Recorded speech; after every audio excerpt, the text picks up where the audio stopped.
السلام علیکم ورحمۃ اللہ تعالی وبرکاتہ أيها الطلبة الأعزاء الكرام، مرحبا بكم في فصل الجامعة الرضوية منزل الإسلام أونلاين. نحن حاضرون في حصة ديوان الحماسة. فأولا نقرأ العبارة: عليكم أن تستمعوا إلي بكل ما لكم من الوقار والسكينة وأنتم تجلسون في مكانكم، وعليكم من الإصغاء والاستماع. فهمتم؟ فتوجهوا إلي. بسم الله الرحمن الرحيم. وقال رجل من بني عقيل أو من بني عقيل: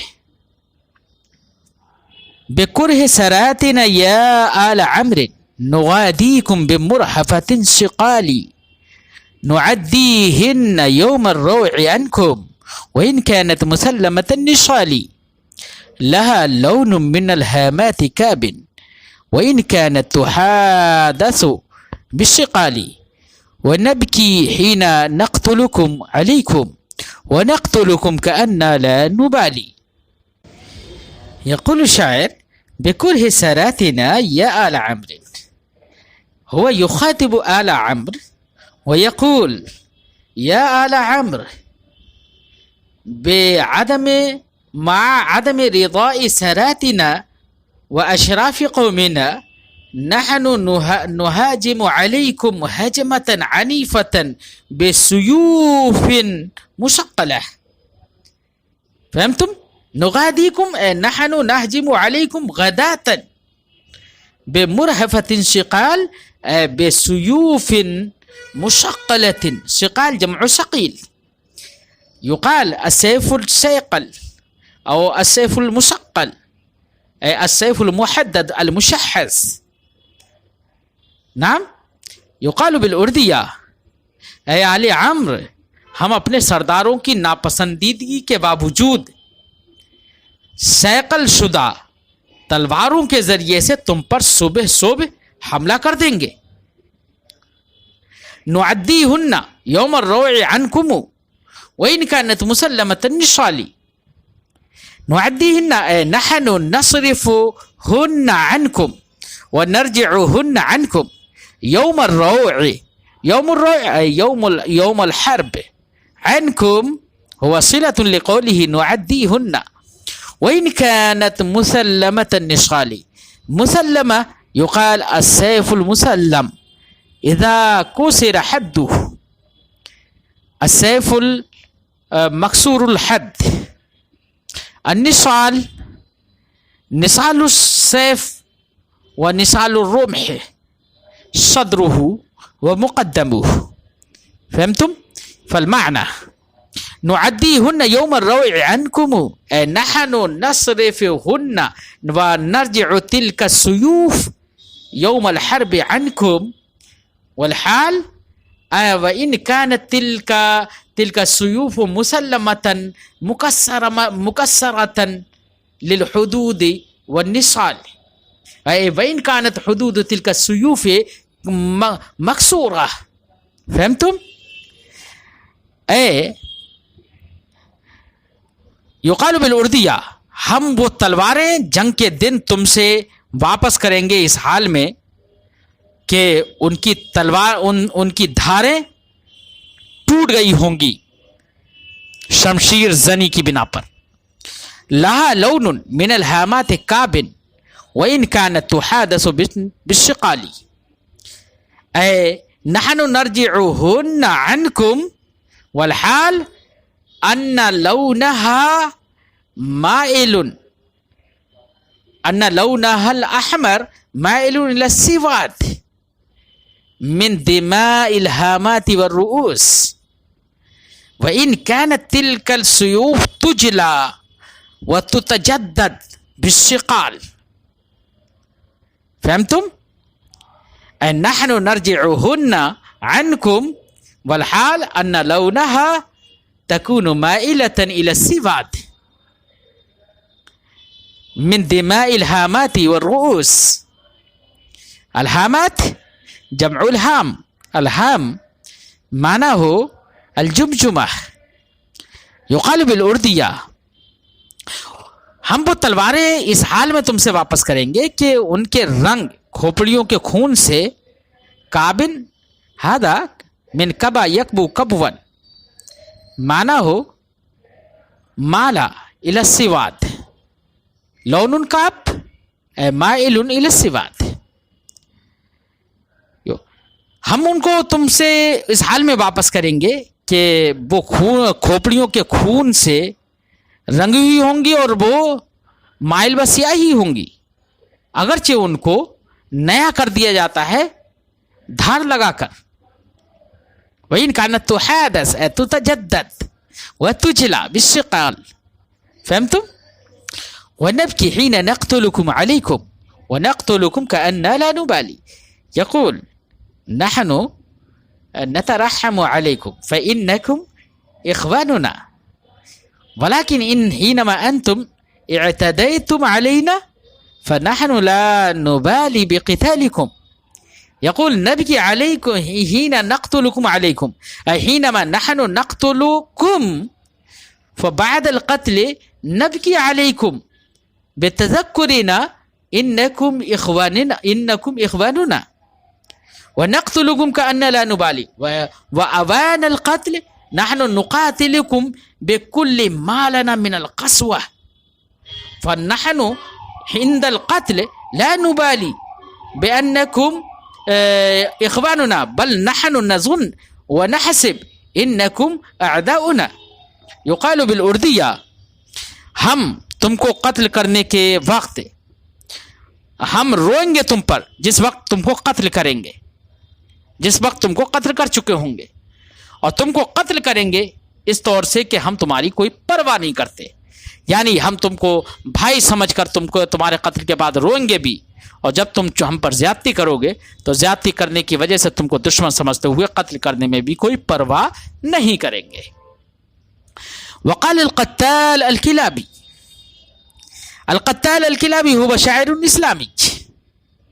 من خبر هذه الأبيات أن قتال الكلابي هو يتحدث إلى ابنة عم له، ولتلك الابنة أخ اسمه زياد، وهو قد ذهب إلى القتال، فلما رجع عن القتال فرأى القتال الكلابي يتحدث مع أخته. فهمتم؟ فهو قد منع القتال عن التحادث، ولكن القتال لم يمتنع وقال وحلف بالله وقال لو رأيتك ثانية تحادث معها فأنا أقتلنك. هكذا قال.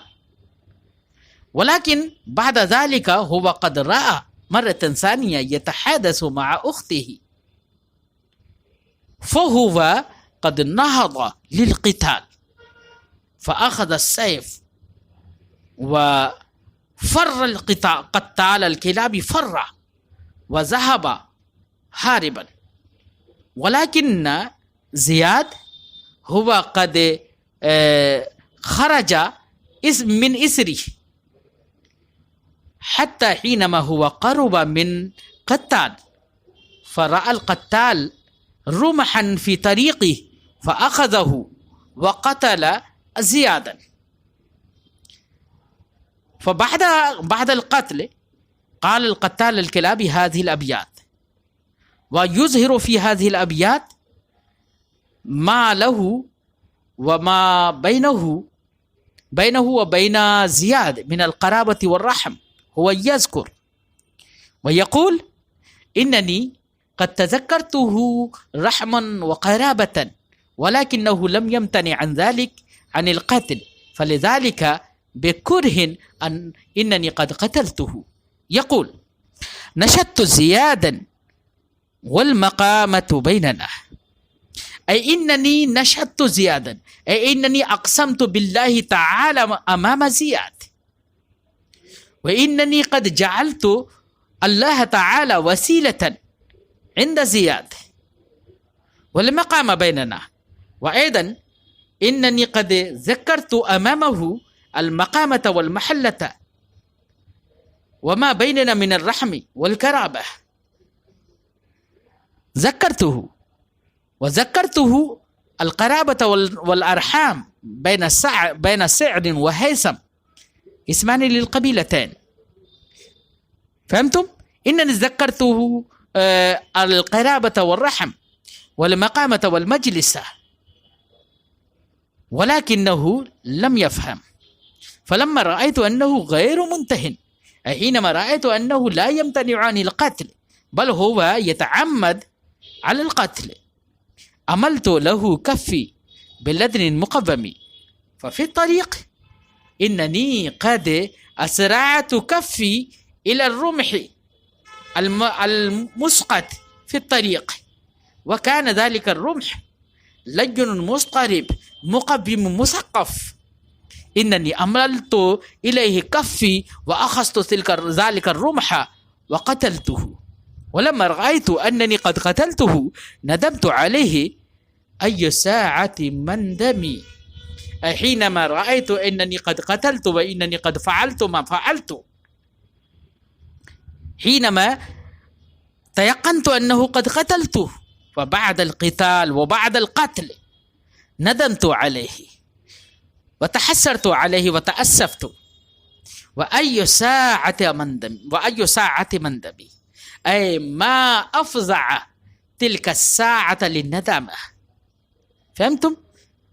یقال بالاردیہ، میں نے زیاد کے سامنے اللہ کو وسیلہ بنایا اور ہمارے درمیان قوم کی مجلس کے درمیان ہم نے اپنے مرتبہ و درجے کو بھی بتایا، اسے قبیلہ سعر اور ہیثم کے درمیان رشتہ داریاں بھی یاد دلائیں۔ فلما رأیت انہ غیر منتہی، لیکن جب میں نے دیکھا کہ وہ باز آنے والا نہیں ہے تو میں نے اس کے لیے اپنے ہاتھ کو ایک لچکدار سیدھے نیزے کی طرف میں نے اپنے ہاتھ کو بڑھایا۔ ولما رأیت اننی قد قتلت، اور جب میں نے دیکھا کہ میں اسے قتل کر چکا ہوں تو میں اس پر بڑا شرمندہ ہوا، اور کیا ہی وہ شرمندگی کی گھڑی تھی، بڑی دشوار گھڑی تھی وہ شرمندگی کی۔ فهمتم ایها الطلبة على عیسیٰ؟ نعم، انا اشکرکم انکم تحضرون فی عصة دیوان الحماسة، انا اشکرکم شکرا واللہ هو یجزی بشکری ایاکم۔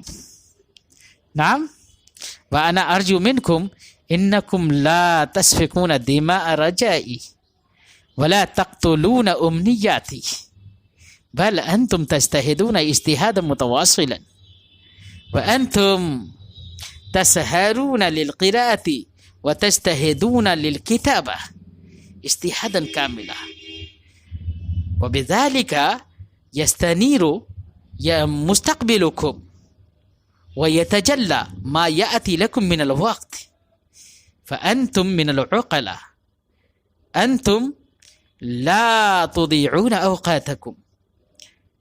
فهمتم؟ إن شاء الله تعالى هذا ما هو معمول منكم لدي، أنا أرجو منكم هكذا، فأنتم من العقلاء، فأنتم لا تسفكون دماء أمنياتي۔